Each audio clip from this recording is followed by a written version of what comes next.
He was one of the wealthiest men in the Middle East, a man who could buy the entire city block without checking his bank account. She was a struggling waitress with $3 in her pocket and an eviction notice on her door. When he stood up to leave, furious at the incompetent service, the entire restaurant froze in terror.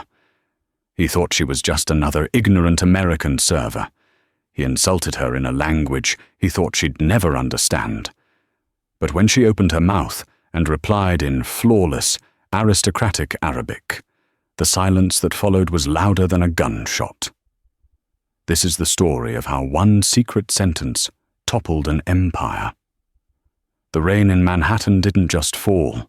It felt like it was trying to erase the city. It lashed against the reinforced glass windows of the Onyx Room, a restaurant so exclusive that there were no prices on the menu, only quiet nods and discreet credit card swipes. Inside, the air smelled of truffle oil, aged mahogany, and old money.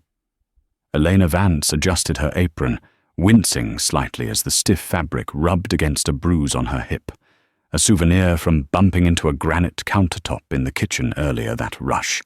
Her feet throbbed in her cheap black non-slip shoes. She had been on her feet for 10 hours. "Elena, table 4 needs water. Sparkling, not tap. If I see tap water in a crystal glass again, you're fired," hissed Marcus, the floor manager. Marcus was a man who sweated anxiety. He wore suits that were slightly too tight and constantly checked his reflection in the silverware. "Yes, Marcus," Elena said, her voice soft. She grabbed the chilled bottle of San Pellegrino. Elena was 24, with messy brown hair tied back in a severe bun and eyes that looked perpetually tired. To the customers of the Onyx Room, she was furniture. She was a pair of hands that placed plates and removed forks. They didn't know that 3 years ago she was studying linguistic anthropology at Columbia University. They didn't know her father had been a high-ranking diplomat stationed in the Gulf for 15 years. They certainly didn't know that the dumb waitress spoke 4 languages fluently. But tragedy doesn't care about your resume. A car accident, a pile of medical bills, a funeral, a lost scholarship. Now, Elena Vance, the diplomat's daughter, was serving risotto to hedge fund managers to pay off her late mother's hospital debt. "Hurry up!" Marcus snapped, snapping his fingers near her face. "He's coming!" The atmosphere in the restaurant shifted instantly. It wasn't a sound, it was a pressure change. The ambient chatter died down. Forks stopped clinking against china. The heavy oak doors swung open, held by 2 large security guards with earpieces. Walking through the rain-streaked entrance was Malik Al-Zarani. If you read the financial news, you knew the name. The CEO of Zarani Global, a man who controlled shipping lanes, oil futures, and half the real estate in London.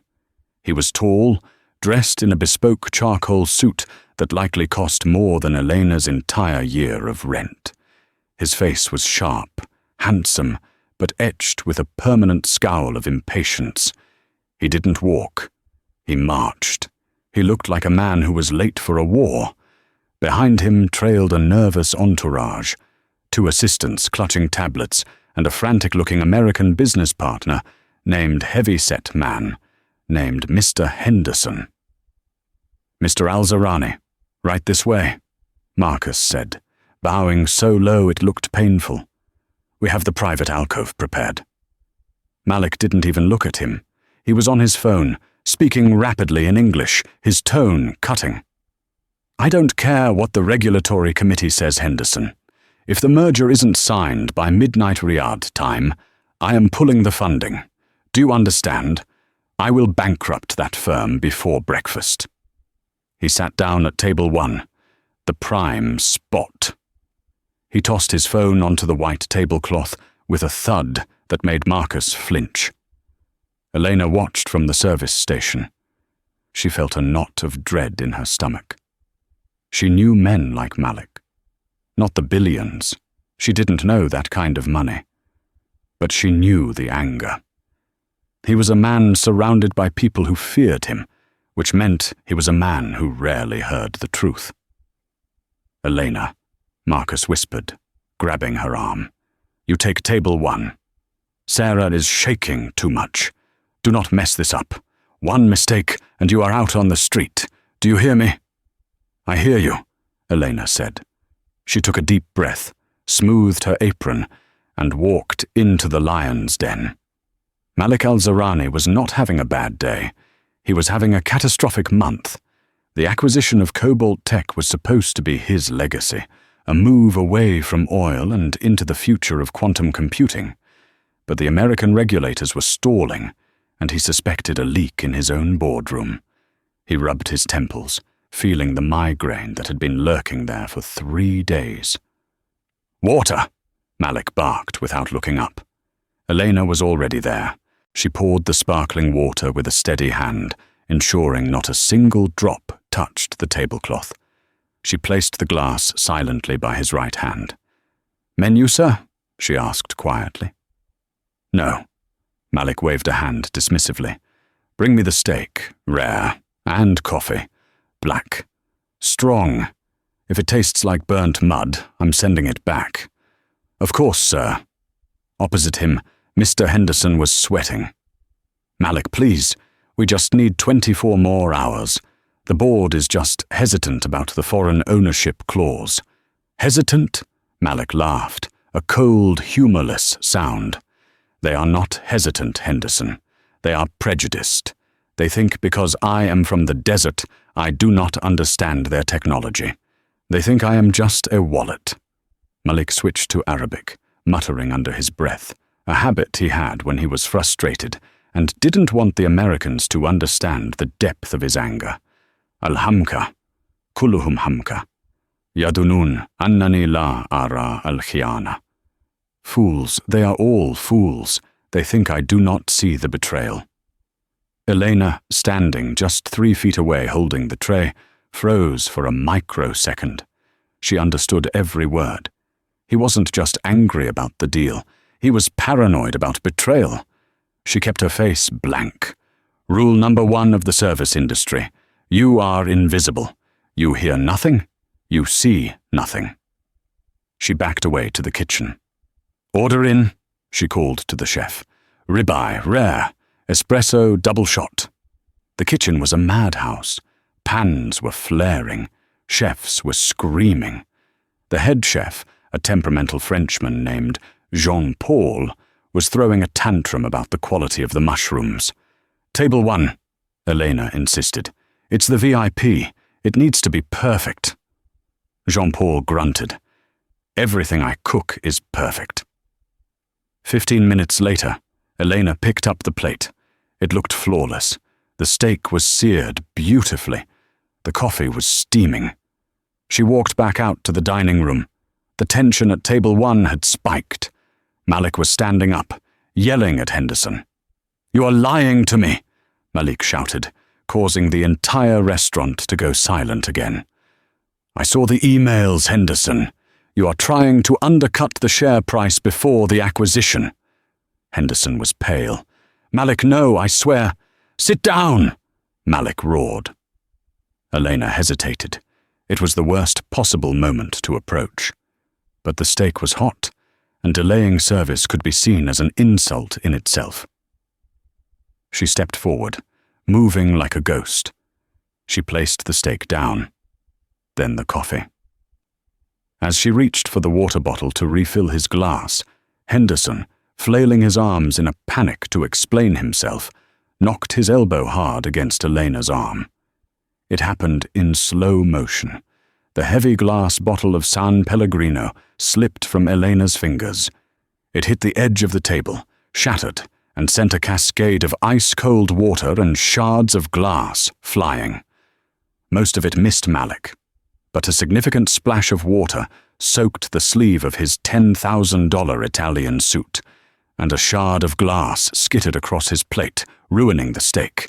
The silence that followed was absolute. Henderson gasped. "Oh my God." Marcus, the manager, looked like he was about to have a heart attack. He came running over. "Sir! Mr. Al-Zarani, I am so sorry, you clumsy idiot!" He glared at Elena. "Get a towel, now!" Malik looked at his wet sleeve. He looked at the ruined steak. Then he looked at Elena. His eyes were dark, burning with a cold fury. He didn't yell. That would have been better. Instead, he spoke with a quiet, lethal calm. "Get out of my sight," Malik said in English. Elena grabbed a napkin, her hands shaking slightly. "Sir, I said, get out," Malik hissed. "You are incompetent. You are a disgrace." He turned to Marcus. "Is this the standard of the Onyx Room? Staff who cannot hold a bottle?" "She is fired, sir," Marcus stammered, terrified of losing his biggest client. "She is leaving right now. Elena, get your things, go!" Elena felt the tears pricking her eyes. It wasn't her fault. Henderson had hit her, but arguing would do no good. She was nobody. Malik was a titan. She turned to leave, clutching the tray to her chest to hide her trembling hands. As she walked away, Malik turned back to Henderson, assuming the waitress was out of earshot, and certainly unable to understand him. He unleashed his frustration in his native tongue, his voice dripping with venomous sarcasm. "Amrikiya Gabiya, hiya mithil baqiyat al-balad, la adab, la thakafa, fakad fauda." Stupid American girl. She is like the rest of this country. No manners, no culture, just chaos. He paused, then added a phrase that was deeply personal, a proverb from his region that was rarely used outside of intimate family circles. "Ka'anaha ta'kul min yadi wa tabsuk fiha." It is like she eats from my hand and spits in it. Elena stopped. She was 10 feet away. She should have kept walking. She should have gone to the locker room, cried for 10 minutes, and gone home to figure out how to pay rent. But something in her snapped. Maybe it was the exhaustion. Maybe it was the injustice. Or maybe it was the insult to her culture. Not American culture, but the culture of respect she had been raised in during her years in the Middle East. She turned around. The restaurant was deadly silent. Everyone was watching the fired waitress walk away. Elena walked back to the table. Marcus stepped forward to block her. "Elena, what are you doing? I said get out." She sidestepped him smoothly. She walked right up to Malik Al-Zarani. He looked up, surprised that she had returned. "I told you to leave." Elena took a deep breath. Her posture changed. She was no longer the slumped, tired waitress. She stood with the straight back of a diplomat's daughter. She looked him directly in the eyes, and then she spoke. "Laisa min al-adab an tahina man yakhdumuk, ya sayyidi." It is not good manners to insult those who serve you, sir.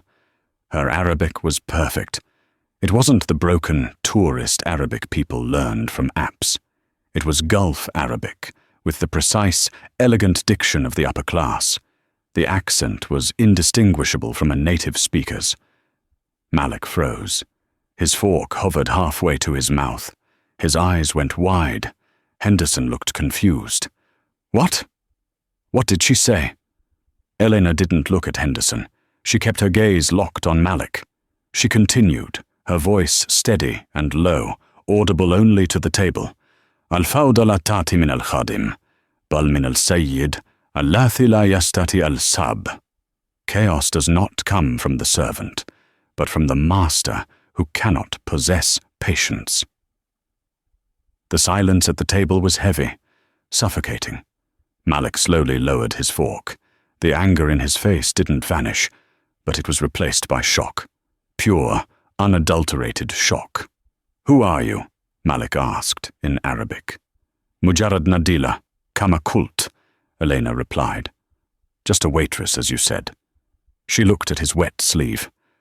"Walakin, al-haq ma'ak fi shay wahid. Al-badla tahtaj, ila tanzif." "But you are right about one thing. The suit needs cleaning." She reached into her apron, pulled out a small, clean silk handkerchief. her own, not the restaurant's, and placed it gently on the table next to him. "I apologize for the water, Saidi, but Mr. Henderson's elbow is wider than his honesty." She switched back to English for that last part, looking directly at Henderson. Henderson spluttered. "Excuse me?" Elena turned to Marcus. "I'll clear my locker out now." She turned on her heel and walked away. This time her head was held high. The sound of her shoes clicking on the floor was the only noise in the room. She made it to the kitchen swing doors. She pushed them open. "Wait!" The voice boomed across the restaurant. It was Malik. Elena stopped, her hand on the door. She didn't turn around. "Come back here," Malik commanded. His voice wasn't angry anymore. It was curious. It was the voice of a man who had just found a diamond in a pile of coal. Elena turned slowly. Malik stood up. He ignored Henderson. He ignored Marcus, who was shaking like a leaf. He walked over to where Elena stood by the kitchen doors. He towered over her, but Elena didn't flinch. She met his gaze. "Where did you learn to speak like that?" he asked, in English this time. "I lived in Riyadh for 6 years," Elena said, "and Abu Dhabi for 4. My father was Jonathan Vance." Malik's eyes narrowed in recognition. "Jonathan Vance? The diplomat? The one who negotiated the Creek Treaty?" "Yes," Elena said quietly. "He was a good man," Malik said. "An honorable man. I met him once when I was a boy." He looked at her uniform, her tired eyes, the cheap shoes. "What is his daughter doing pouring water for ungrateful men in New York?" "He died," Elena said simply. "And life is expensive, Mr. Al-Zarani." Malik studied her face. He was a businessman. He assessed value for a living. And he had just realized that he was about to let a valuable asset walk out the door. He glanced back at his table where Henderson was frantically typing on his phone. "You said something." Malik lowered his voice. "You said Henderson's elbow is wider than his honesty." "Why did you say that?" Elena hesitated. "I shouldn't." "Speak," Malik commanded. "You have nothing to lose. You are already fired, remember?" "When you were yelling at him about the emails," Elena whispered. "He wasn't terrified, sir. He was relieved. While you were looking at your steak, he texted someone. I saw the screen. It was a contact named Redwood. He typed, 'He suspects nothing specific. Keep stalling.'" Malik's face went stone cold. The temperature around him seemed to drop 10 degrees. "Are you certain?" "I read very fast," Elena said, "and Redwood is the code name for the rival firm bidding for Cobalt Tech. I read the Financial Times in the break room." Malik stood there for a long moment. He looked at Elena, really looked at her. "Marcus!" Malik shouted without turning his head. The manager ran over. "Yes, Mr. Al-Zarani. I am calling security to remove her. If she leaves this building," Malik said, his voice deadly calm, "I will buy this building, burn it to the ground, and ensure you never work in the service industry again. Is that clear?" Marcus's mouth opened and closed like a fish. Yes, sir." Malik turned back to Eleanor. "Take off the apron." "Sir?" "Take off the apron. You are finished serving food." Malik buttoned his jacket. "You are coming with me." "Coming with you?" "Where?" Elena took a step back. "To the boardroom," Malik said, a predatory grin forming on his face. "You speak the language. You have the eyes. And apparently, you are the only person in this city who isn't afraid to tell me the truth." He extended a hand. "My name is Malik, and I think you and I are about to destroy Mr. Henderson's career." The ride from the restaurant to the Zarani Global Headquarters in Midtown was silent. Malik's car was a Maybach, the kind of vehicle that felt more like a private jet than a car. The leather seats smelled of bergamot and money. Elena sat on the edge of the seat, her hands clasped tightly in her lap.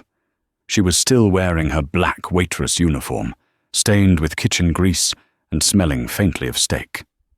Beside her, Malik al-Zerani was typing furiously on a tablet, the blue light illuminating his sharp features. "Sir," Elena started, her voice barely a whisper. "I don't think I should be here. I'm just a server. If I was wrong about the text—" Malik didn't look up. "You weren't wrong. I saw Henderson's face when the glass broke. He wasn't upset about the suit. He was upset that the interruption stopped me from signing the document." He paused, then turned to look at her. "And do not call me sir. My name is Malik. In this car, you are not a server. You are a witness." The car pulled up to a glass skyscraper that pierced the Manhattan skyline. It was 11:15 p.m., but the lights on the 50th floor were blazing. "Listen to me closely," Malik said as the door opened. "We are going upstairs. Henderson will be there. The lawyers will be there. They think I am coming back to apologize and sign the deal." "What do you want me to do?" Elena asked. "Nothing," Malik said. "Stand there. Look invisible. But listen. Listen to everything. If they speak in English, I will hear it.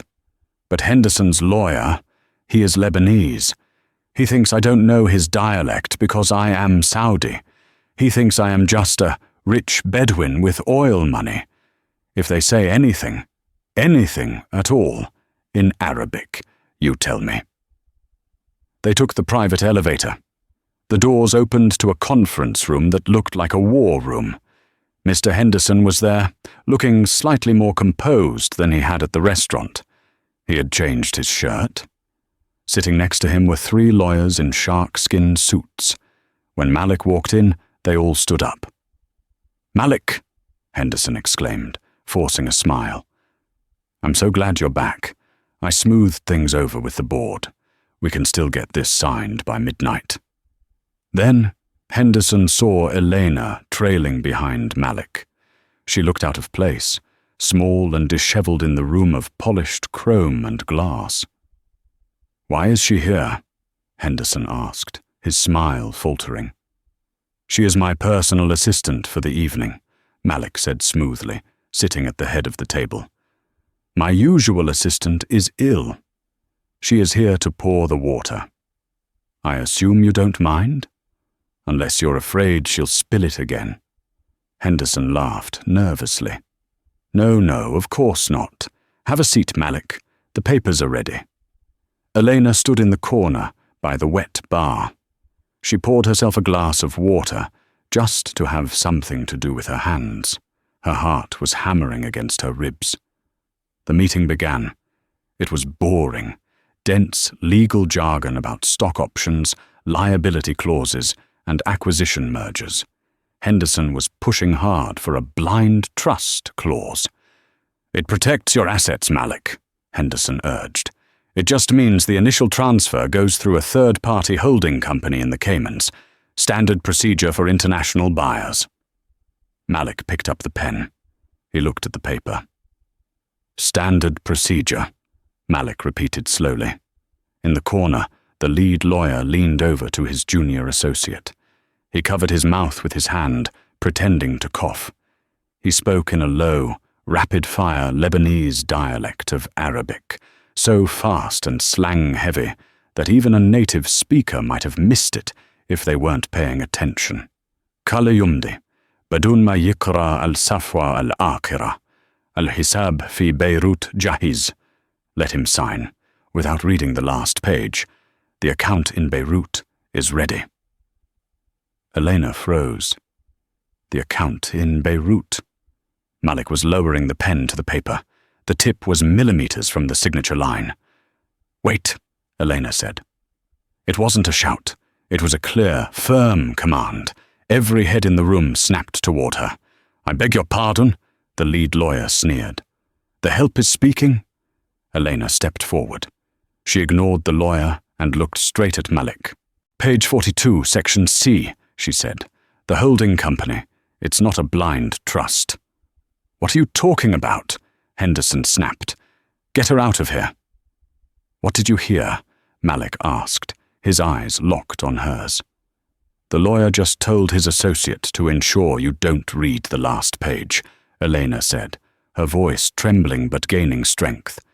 He said the account in Beirut is ready. They aren't putting the money in a trust, Malik. They are diverting the initial deposit to a personal account. They're going to embezzle the acquisition fund and let the deal crash. The room went deathly silent. The lead lawyer's face drained of color. She's lying. She's crazy.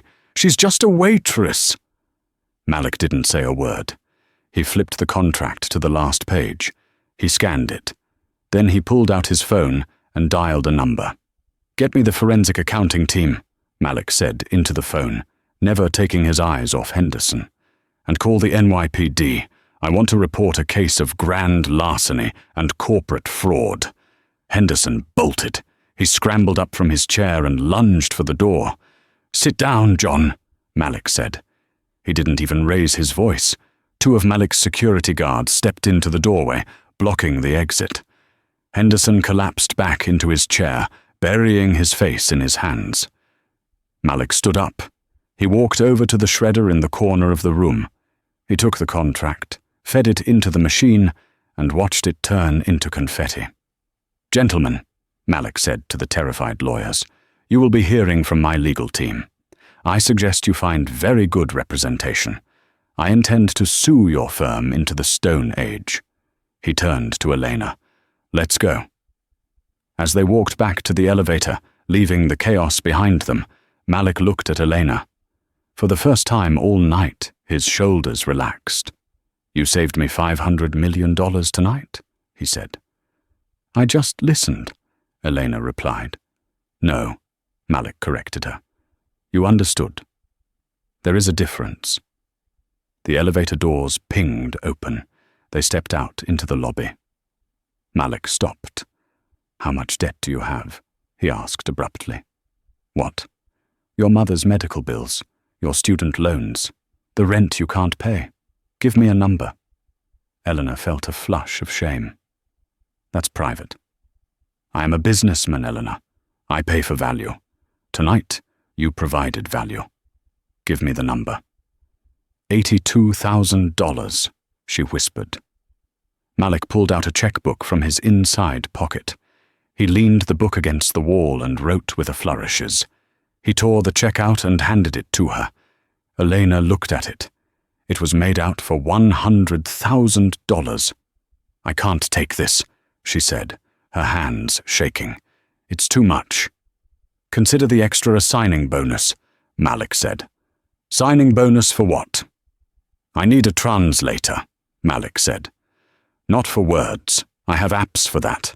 I need a translator for people. I am surrounded by liars, Elena. I need someone who hears what they are not saying. I have a summit in London in 3 days. I want you to come with me. Elena looked at the check. It was freedom. It was her life back. I have nothing to wear to London, she said, a small smile touching her lips. Malik smiled back. It was a genuine smile, one that transformed his face from terrifying to devastatingly handsome. We will fix that tomorrow. The next 48 hours were a blur of consumption that Eleanor had only ever seen in movies. Malik didn't just shop, he acquired. He sent her to a private stylist at Bergdorf Goodman with a simple instruction. Make her look like she owns the room, not like she is serving it. Elena stood on a podium in a private dressing room, while 3 assistants pinned and tucked fabrics around her.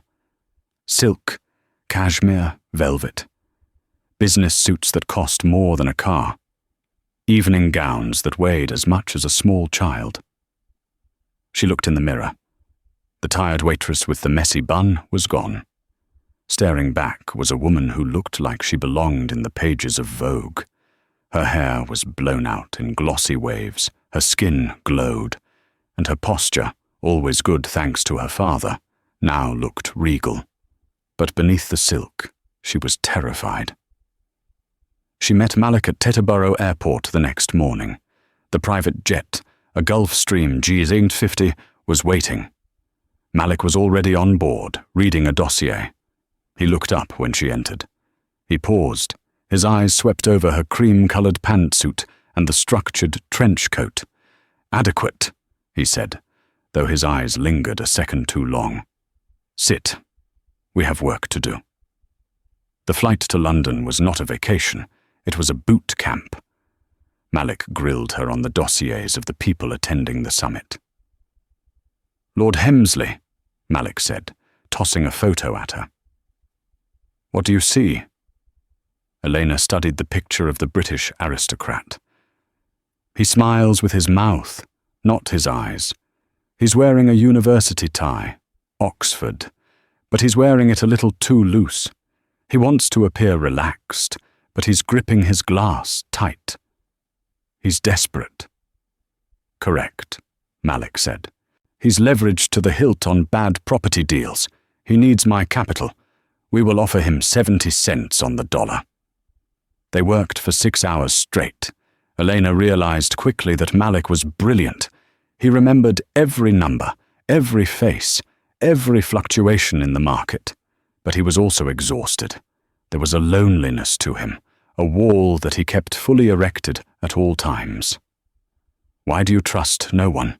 Elena asked during a lull, as they flew over the Atlantic. Malik looked out the window at the clouds. "Trust is a liability. My father taught me that. He built the company from nothing. His brother stole from him. His best friend sold his secrets. In my world, Elena, a handshake is just a way to check for a weapon." "That's a sad way to live," Elena said softly. "It is a safe way to live," Malik countered. "And you? Why do you trust? The world took everything from you." "My father taught me that if you don't trust, you don't really live," Elena said. "You just survive. And I'm tired of surviving." Malik looked at her. For a moment, the distance between them vanished. The air in the cabin felt charged, heavy with unspoken attraction. "Get some sleep," Malik said abruptly, turning back to his papers. "We land in 2 hours." London was grey and rainy, but the penthouse at the Mandarin Oriental was a world of gold and warmth. "You have your own suite," Malik said in the lobby. "The summit starts tonight. A gala at the Natural History Museum. Wear the blue dress." The gala was a spectacle. Dinner under the skeleton of a blue whale. The most powerful people in Europe and the Middle East were there. Elena, wearing a midnight blue gown that hugged every curve, drew eyes the moment she walked in on Malik's arm. She heard the whispers. "Who is she?" "Is that Zarani's new conquest?" "I heard she's American." Malik leaned in close to her ear. "Ignore them. They are sheep. You are a wolf tonight." They moved through the crowd. Elena was dazzling. She spoke French to the ambassador from Paris, German to the banker from Zurich, and Arabic to the delegation from Qatar. She charmed them, laughed at their jokes, and all the while she was gathering intelligence. "The German banker is worried about the euro," she whispered to Malik between courses. "He's looking to move assets to gold." "Good," Malik nodded. "We have gold to sell." It was going perfectly, until the dessert was served. A man approached their table. He was older, with silver hair and a smile that didn't reach his eyes. "Malik, my boy," the man boomed. Malik went rigid. "Uncle," he said, his voice ice-cold. This was Omar al-Zarani, the brother who had betrayed Malik's father. "And who is this lovely creature?" Omar asked, turning his gaze to Elena. It was a look that made her skin crawl. "This is my associate, Miss Vance," Malik said, stepping between them. "Vance?" Omar raised an eyebrow. "Any relation to Jonathan Vance?" "His daughter," Elena said, holding her ground. Omar laughed. "Jonathan, I knew him well. A shame about the accident. And the money. I heard he died penniless." He looked Eleanor up and down. And now the daughter is working for the Zaranis. History has a funny way of repeating itself. The servant class remains the servant class. Malik's hands clenched into fists at his sides. "Leave, Omar," Malik warned. "I'm just saying hello," Omar smiled. He leaned in closer to Eleanor. "If you ever get tired of Malik's temper, my dear, come find me. I pay better, and I don't make my women work quite so hard." Malik moved. It was a subtle shift, but violent in its intent. He was about to strike him. Elena placed a hand on Malik's chest. "Malik, don't," she whispered. "He wants you to cause a scene. He wants the headlines. Zarani CEO punches uncle at charity gala. Don't give him the satisfaction." Malik stopped. He looked at Elena.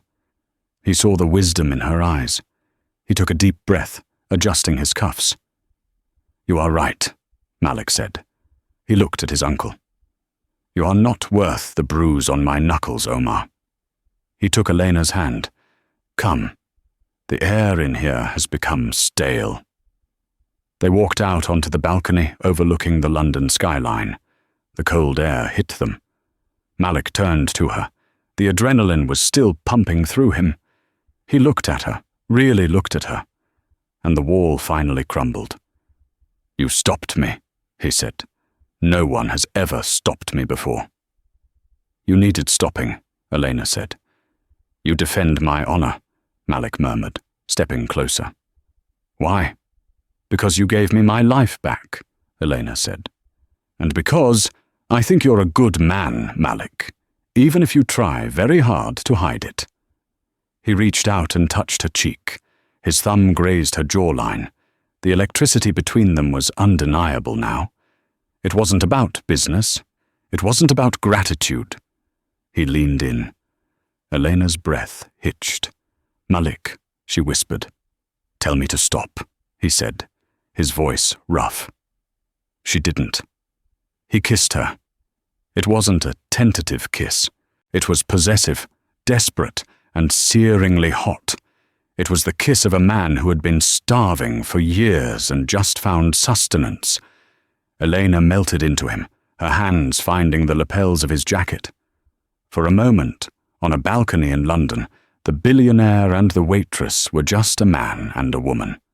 But inside the hall, standing in the shadows, Omar al-Zarani was watching, and he was smiling. He pulled out his phone and made a call. "She's the weak spot," Omar said into the phone. "The girl, Vance's daughter. Get me everything on her. Every debt, every secret, every mistake. We are going to break her, and then we will break him." The next morning, the sun shone on London, but a storm was brewing in Malik's suite. Elena woke up in her own room. Malik had been a gentleman and walked her to her door after the kiss, feeling a mix of elation and anxiety. Was she crossing a line? She was his employee. She dressed quickly and went to the main salon of the penthouse. Malik was already there, but the atmosphere was wrong. He wasn't working. He was standing by the window, his back to her. On the table lay a manila envelope. "Malik?" Elena asked. He turned around. His face was a mask of stone.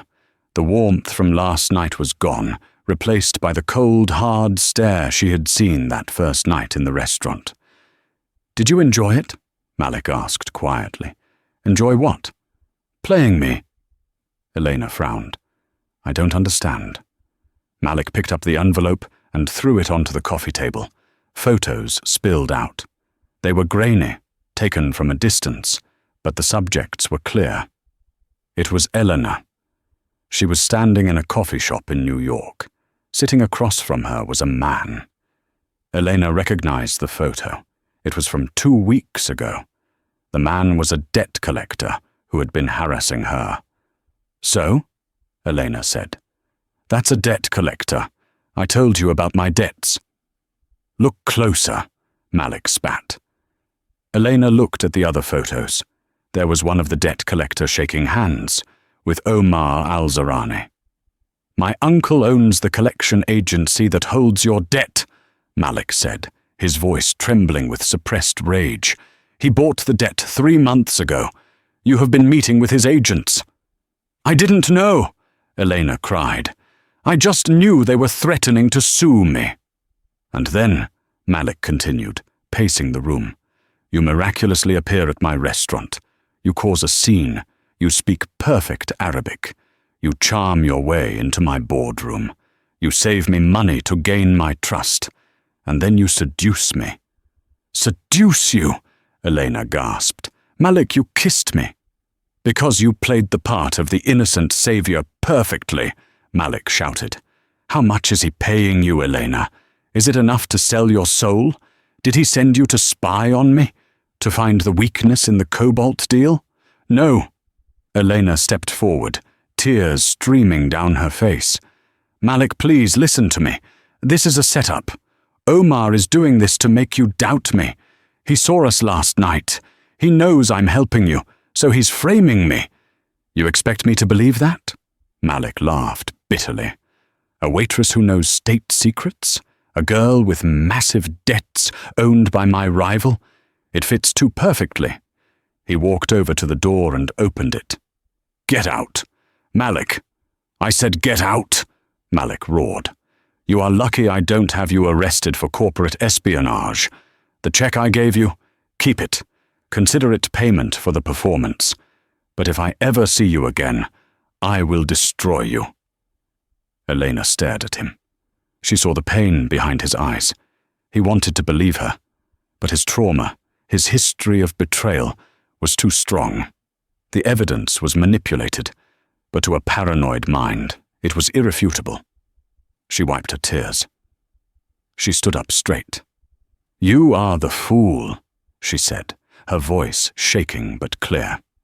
You think everyone is out to get you, so you push away the only person who was actually on your side. Omar didn't need to break you, Malik. You do a good enough job of that yourself. She walked out of the suite, leaving the clothes, the jewels, and the life he had given her behind.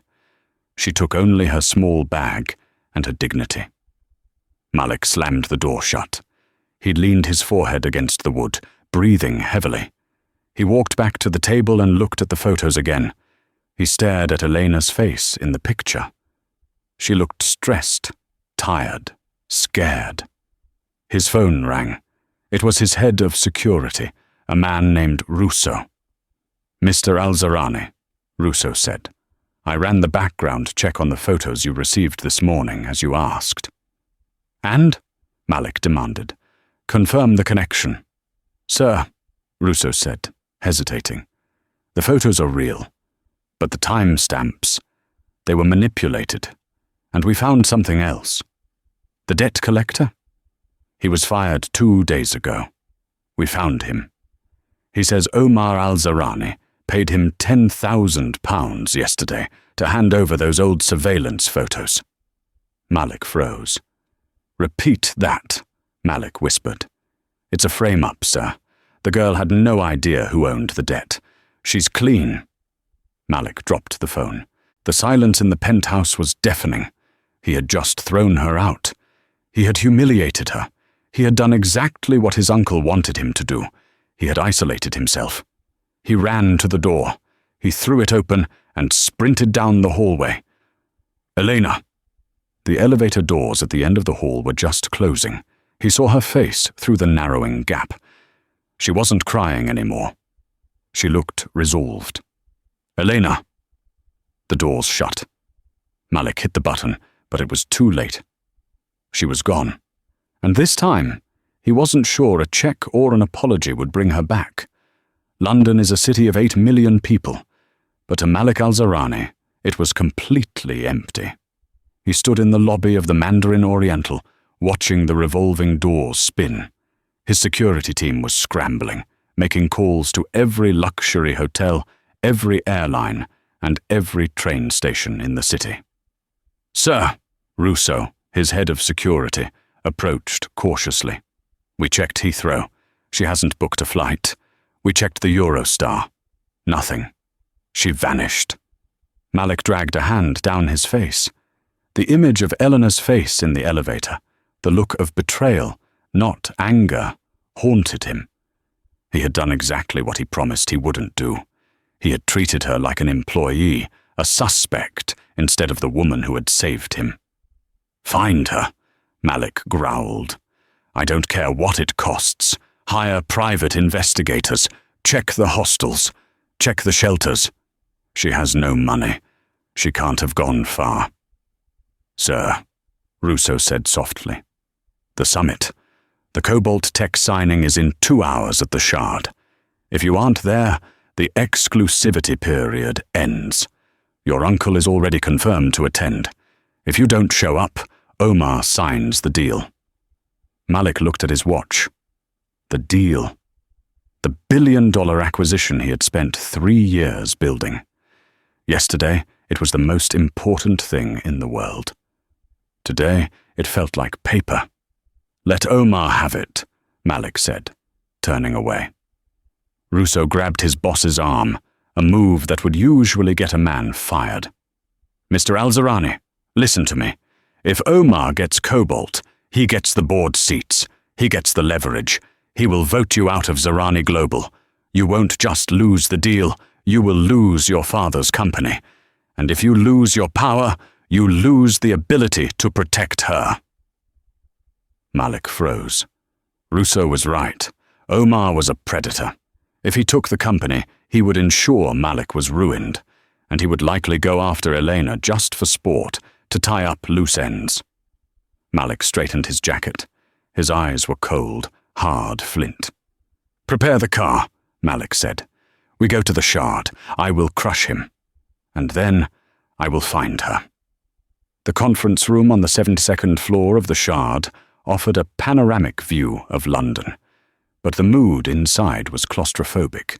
The room was filled with the board members of Cobalt Tech, their lawyers, and sitting at the head of the table, looking like a king on a throne, was Omar Al-Zarani. He was charming them. He was telling jokes, pouring wine, and promising a brighter future. "My nephew," Omar was saying, swirling a glass of Pinot Noir, "is a brilliant boy. Truly.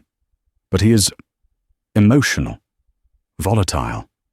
You saw the incident at the restaurant in New York, screaming at staff, and then dragging a waitress around Europe as a consultant? It shows a lack of judgment." The Cobalt CEO, a stern British man named Mr. Sterling, nodded gravely. "We have heard reports of instability." "Exactly," Omar smiled. "Business requires a steady hand. Zarani Global under my leadership will provide that." The doors burst open. Malik walked in. He didn't look unstable. He looked like a thunderstorm contained in a suit. "Uncle," Malik said, his voice echoing off the glass walls. "I see you made yourself comfortable in my seat." Omar didn't flinch. "Malik, you're late. We were just discussing the transition." "There is no transition," Malik said, throwing his briefcase onto the table. "I am the CEO. I am the signatory, and you are trespassing."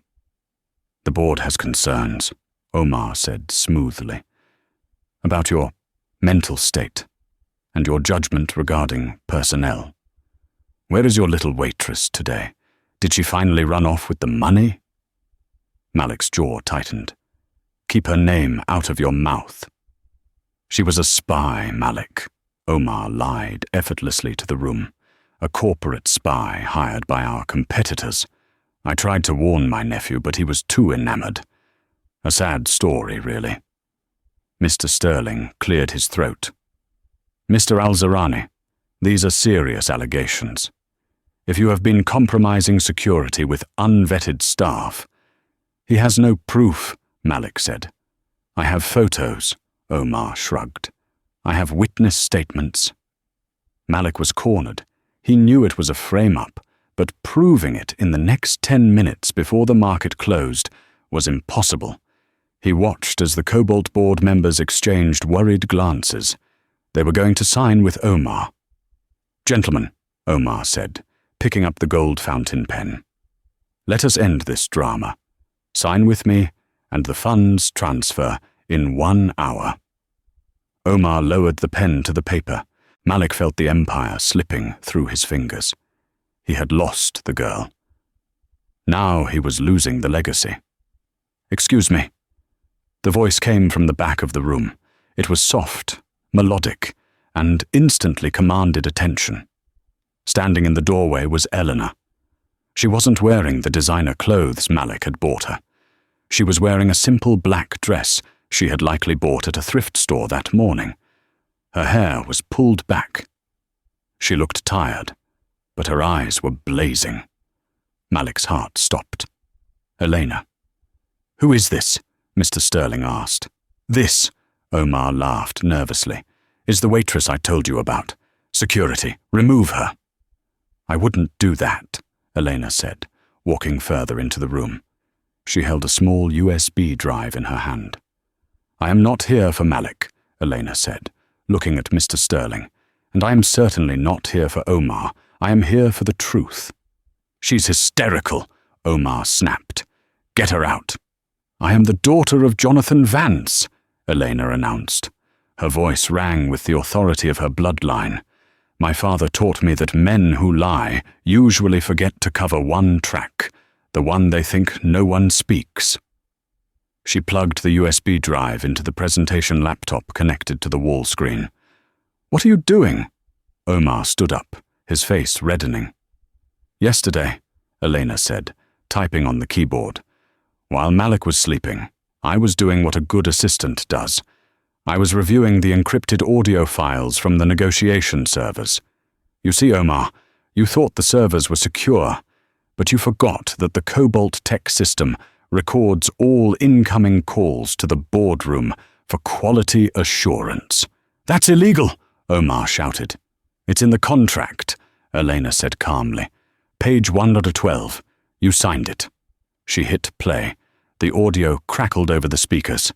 It was Omar's voice. He was speaking on the phone, but not in English. He was speaking in a heavy, obscure dialect from the remote southern provinces, a dialect he used when he wanted to be absolutely sure no Westerner, and even most Arabs, would understand. Audio voice. "Listen to me, idiot. Short the stock. Yes, short Zarani Global. Once I take over, I'm going to liquidate the assets and sell the shell to the Chinese. Malik will be ruined, and we will walk away with $2 billion in cash. The Americans are too stupid to see it coming." The silence in the room was absolute.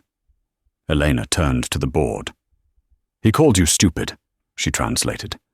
"And he admitted to insider trading, intent to liquidate, and conspiracy to defraud shareholders." Omar stood there, his face draining of color. He looked at the recorder, then at Elena.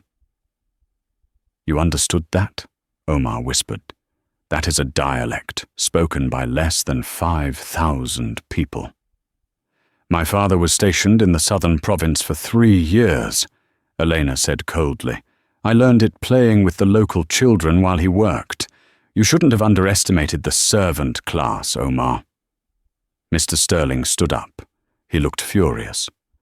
"Mr. Omar al-Zarani, I think we are done here." Malik stepped forward. He walked up to his uncle. "You are done," Malik said, "and the police are waiting downstairs. I called them when Elena walked in." Omar looked around. He saw the disgust on the faces of the board. He saw the triumph in Malik's eyes. He slumped into his chair, a defeated man. The police took Omar away in handcuffs. The Cobalt deal was signed by Malik 20 minutes later. The stock soared. Zarani Global was safe, but Malik didn't care. As soon as the signatures were dry, he turned to find Eleanor. She was already at the elevator, pressing the button, trying to leave just as quietly as she had arrived. "Eleanor." Malik ran across the polished floor. He ignored the applause of the board members. He ignored his lawyers. He caught the elevator door with his hand just before it closed. He stepped inside. Eleanor backed into the corner. She looked exhausted. She was holding her side, and Malik realized she hadn't eaten properly in days. You came back, Malik breathed. I didn't do it for you, Elena said, though her voice lacked conviction. I did it because I hate bullies, and he was a bully. You cleared my name, Malik said. You saved my company. Again. Consider it my resignation notice, Elena said. Now please let me go. I have a flight to catch. I'm going back to New York. No, Malik said. He hit the emergency stop button. The elevator jolted to a halt between the 70th and 69th floors. What are you doing? Elena cried. Listening, Malik said. For the first time in my life, I am listening. I was an idiot, Elena. I was a paranoid, broken fool. I let my past dictate my future. I saw a betrayal where there was only loyalty. He dropped to his knees. Malik al-Zahrani, the billionaire who never bowed to anyone, was on his knees on the floor of an elevator. I am not asking you to be my assistant, Malik said, looking up at her. I am not asking you to be my employee. I am begging you to forgive me. Elena looked down at him. She saw the sincerity in his eyes. She saw the fear, not of losing money, but of losing her. I don't want your money, Malik, she said softly. I know, he said. That is why you are the only person in the world I can trust. You walked away from the money. You came back for the truth. He reached into his pocket. He didn't pull out a ring. That was too soon. He pulled out a small, battered object. It was her name tag. The cheap plastic name tag from the Onyx room that said Elena. He had kept it. You said you wanted to live, not just survive, Malik said. Teach me how to live. Be my partner. Be my equal. Help me run this empire, because I cannot do it alone. I am blind without you. Elena felt the tears finally spill over. She looked at the man who had been a monster, then a project, and now a human. You have a lot to learn, Malik. She wiped her eyes. Your manners are still terrible. Malik laughed, a sound of pure relief. I am a fast learner. He stood up and took her hands. Stay, he whispered. Please. Elena looked at him. She thought about the rain in New York, the smell of the kitchen grease, the loneliness of her apartment. Then she looked at the man who was willing to stop the world just to talk to her. Okay, she whispered. I'll stay. Malik pulled her into his arms. He kissed her, and this time there were no shadows, no doubts, and no audience. Just two people who had found the one language they both understood perfectly. The Onyx room in New York was buzzing. It was the busiest night of the year. The doors opened, and the room went silent. Malik al-Zahrani walked in. He looked different. He was smiling. He was relaxed. Walking beside him, her hand firmly in his, was Eleanor. She wore a suit that was sharp, elegant, and commanded respect. She wasn't a waitress anymore. She was the chief strategy officer of Zahrani Global. Marcus, the manager, rushed over, sweating profusely. Mr. al-Zahrani, Ms. Vance, welcome back. We have the best table. Malik looked at Marcus. Then he looked at Elena. Actually, Elena said, her voice cool and amused, we aren't staying for dinner, Marcus.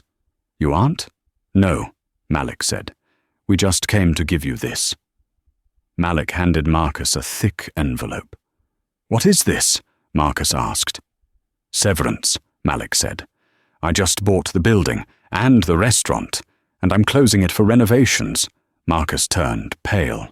Renovations? Yes, Elena smiled. We're turning it into a foundation, a training center for underprivileged staff to learn languages, diplomacy, and business. Because you never know when a waitress might actually be the smartest person in the room. Elena turned to Malik. Ready to go? Ready, Malik said. He held the door open for her. She walked out into the New York night, not as a servant, but as a queen. And Malik al-Zahrani, The furious billionaire followed her, happily one step behind. What a journey. Elena went from pouring water to running an empire, proving that true value isn't in your bank account, but in your character and your mind. Malik learned the hardest lesson of all, that trust is a risk worth taking. It just goes to show you never know who you are talking to. That quiet person serving your coffee might just be the one who saves your life.